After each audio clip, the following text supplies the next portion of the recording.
Ngayong linggo, maghahanda tayo ng putahe na talaga namang espesyal.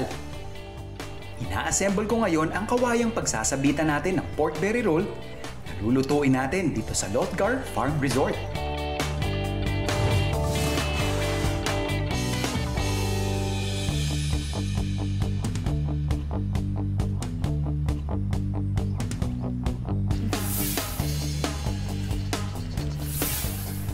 Sunod nating gagawin ang paghihiwalay ng buto sa laman ng baboy. Pang tropa. Ngayon, isi-season ko lang siya with yung ating powdered tamarind or sinigang mix. Konting salt. Paminta. And inamassage lang natin doon sa karne. Okay lang din kung hiwa-hiwaan natin ng konti, mga slits. Lalo na dun sa mga medyo makakapal na parte. Ito yan.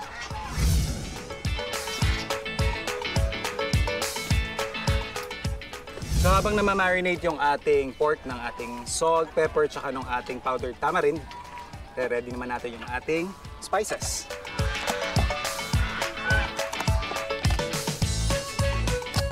Una, maggagayat muna tayo ng bawang.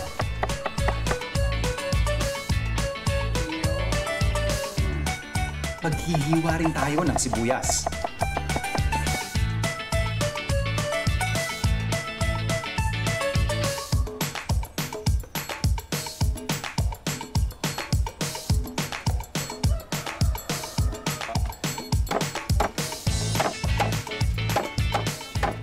Matapos ilagay ang mga panimpla, kukuha rin tayo ng isang bungkus ng lemongrass na ipapalaman natin sa pork belly bago ito ihawin.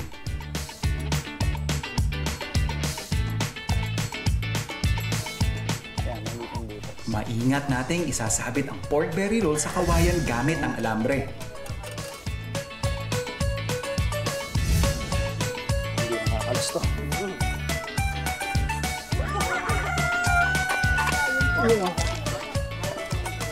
So ito yung ating ginawang DIY na lechonan. Although basically parang nung sinauna ganito rin kasi yung nakikita ko na nandyan lang siya naka-elevate para hindi rektang-rekta doon sa uling, tapos meron tayong mga lata para madali nating napipihit. And yes, dati, or actually kahit naman sa ibang lugar ngayon ng Pilipinas, mano-mano pa rin yung pagpipihit ng lechon. May mga kaibigan ako dati na ito yung racket, mga nagpipihit ng lechon sa Las Piñas, kaya medyo familiar ako doon sa, kumbaga sa rig or sa setup na ginagawa natin ngayon. Simple lang ang setup natin. Gumamit lang ako ng pinagpatong na hollow blocks. Tapos, nag-UP ako ng 2 lata na pagpapatungan ko ng kawayan para madali itong mapaikot.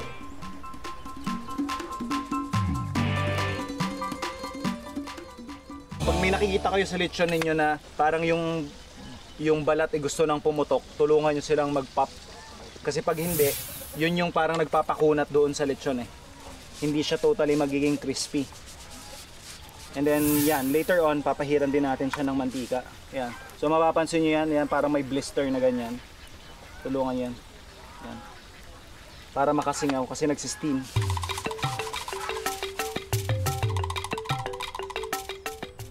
Ayan. Yan. Naririnig nyo na ba yan? Yan o. Yan. Poging-pogi na yung ating lechon belly. Crispy na rin yung balat niya. Pero para lang mas mapalabas natin yung parang chicharon na itsura sa kanya, pubusan natin ng mainit na mantika. Ingat lang din po pag gagawin niyo yung gantong proseso na make sure, unang-una, walang taong pwedeng matalsikan kasi may tendency yung mantika natin kumalat, and huwag niyo siyang ibubuhos ng isang bagsak. Ladle full lang tayo at a time. Ayan, makikita ninyo, once na tumama yan sa balat ng ating lechon, magbe-blister yung parteng tinatamaan.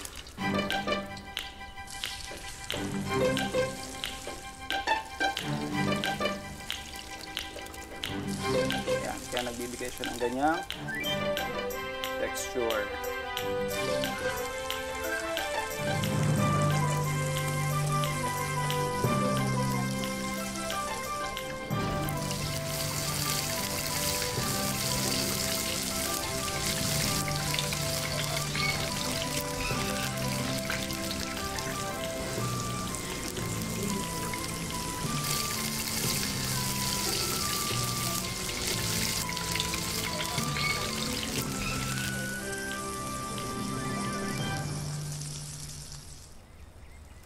Yung masarap nating lechon belly, dapat may masarap ding sausawan. Yan. Sibuyas, suka, soy sauce,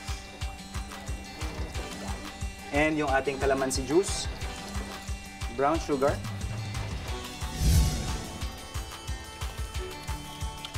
paminta, siyempre sili.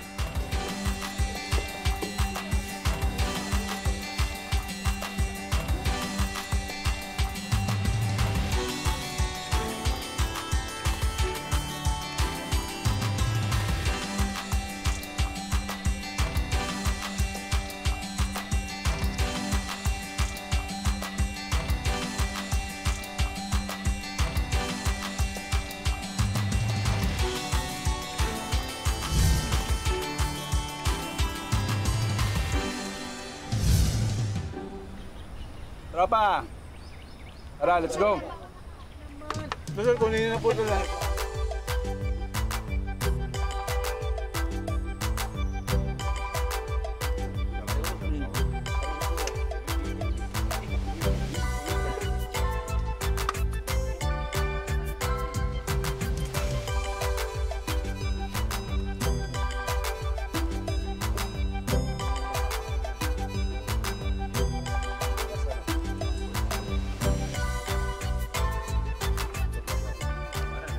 Si Sir Romeo ang owner ng Lotgar Farm Resort dito sa San Luis, Pampanga.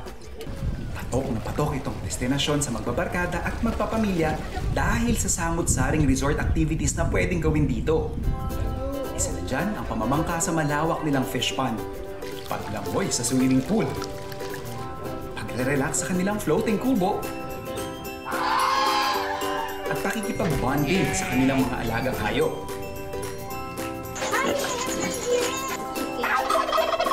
Pwede nyo rin sabayan si Sir Romeo sa kanyang pagla-livestream sa iba't ibang Instagrammable spots ng Lotgar.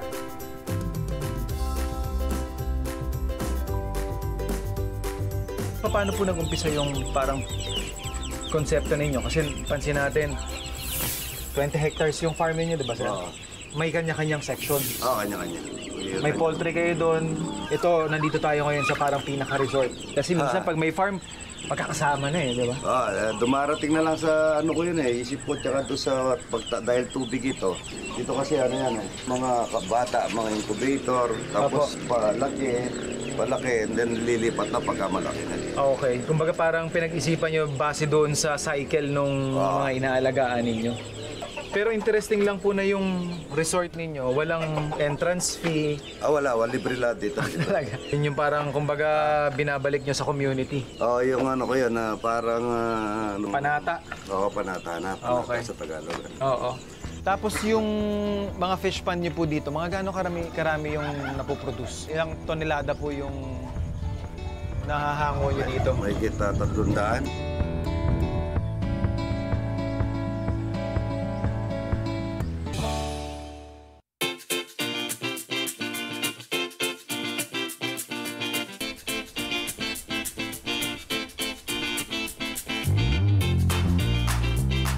Habang iniisip ko pa kung anong gagawin ko sa mga itlog na na-harvest ko, sigurado na ako sa susunod nating putahe gamit ang karne ng itik.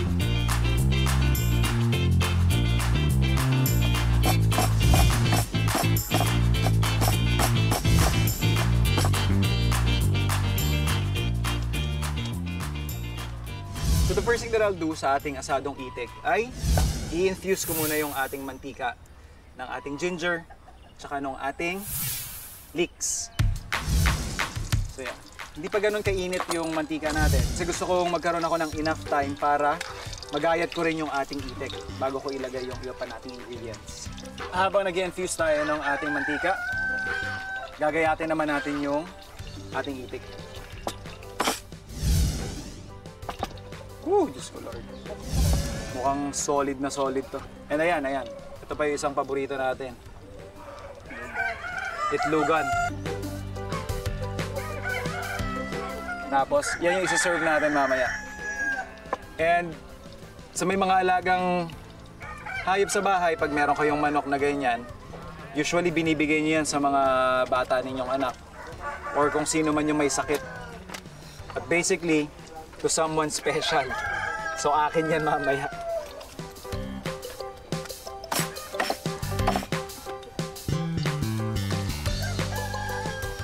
Dahil mukhang kukulangin, maghihiwa tayo ng isa pang itik.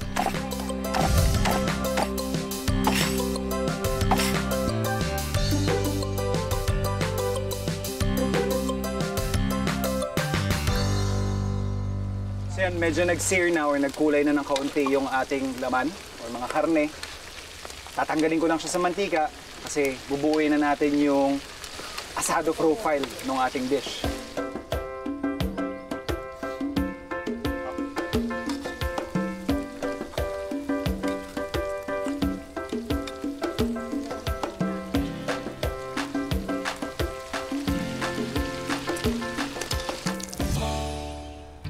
Kanina, niluto natin ang karne ng itik sa mantika na may luya at leeks. At para maging ganap na asado, kailangan natin gumawa ng asado sauce. So for our asado profile, para magkaroon din ng parang reddish shade yung ating pinaka-sauce, yung ating asukal, iluluto natin. Bali, ang hinahanap lang natin dito is hanggang matunaw siya. Tapos yung parang pang-bananak yun na texture, para siyang caramel bago natin ibabalik yung ating karne. Just be patient with it.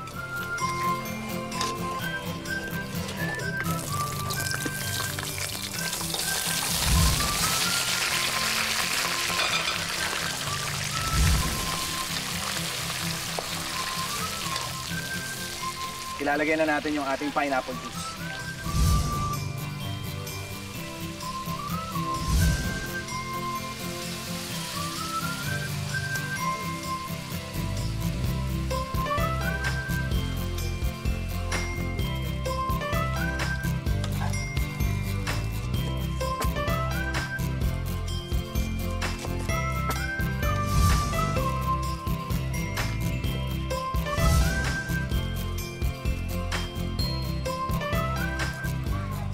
Luto na actually yung ating asadong itik, pero bago natin siya i-serve, prepare ko lang yung ating pang-garnish.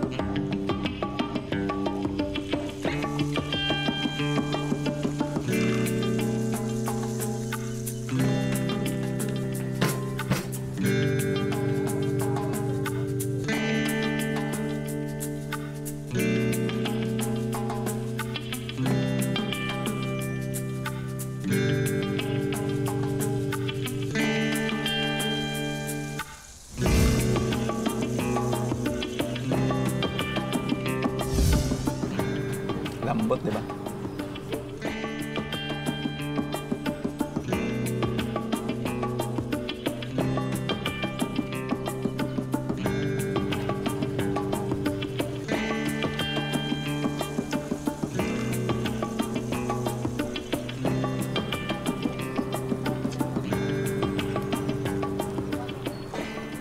Yeah, boy.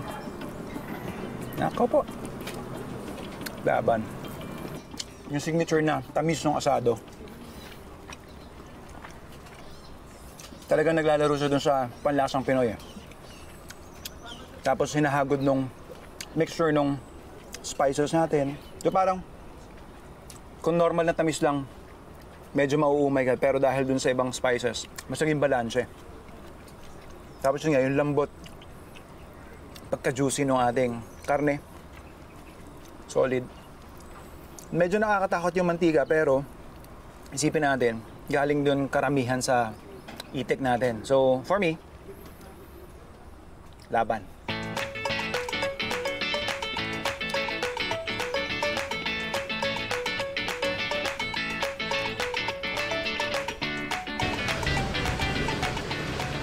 Sisig at tibok-tibok ang kadalasang dinarayo sa Pampanga. Pero sa bayan ng San Luis, patok namang pampasalubong ang kanilang chicharon at kakanin.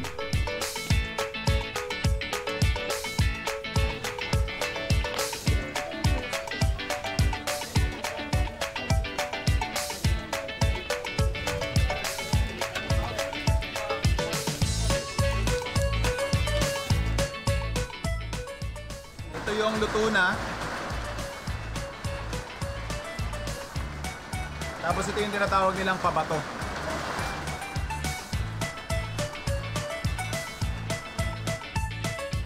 So kumbaga, ipiprito pa to. Pagka-prito mo nito, ito na yung kalalabasan. Hindi pa daw to kinakain, sabi nila.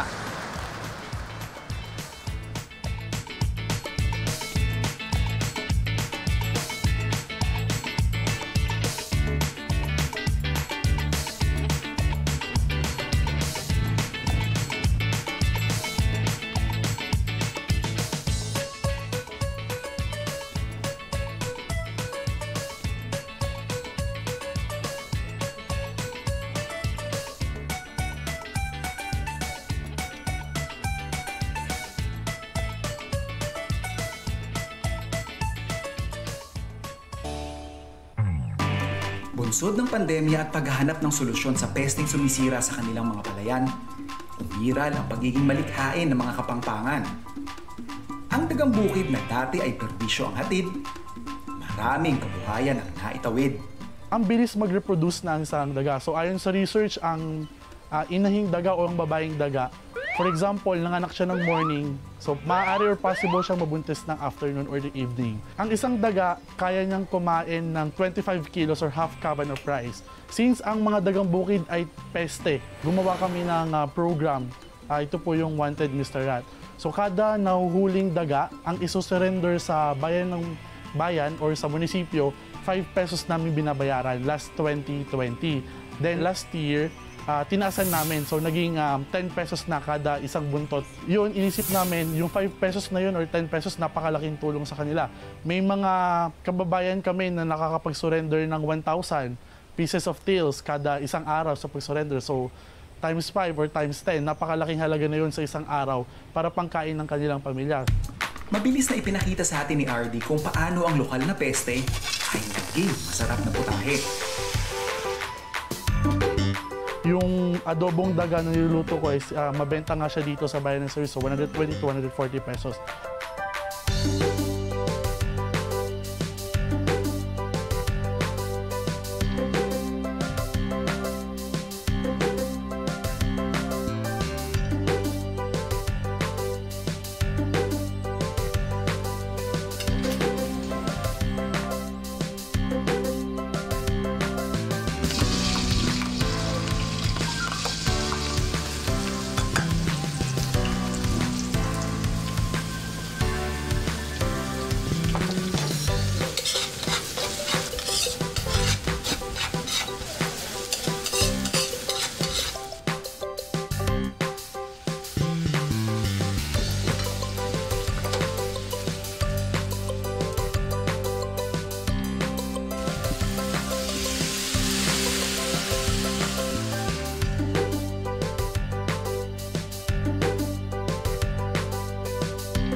Paano po ang kuha nito, sir? Ang So yun, Huli. Huli? Depende sa klase sa palayan eh. May may palo, may Palo? kuryente, ganun.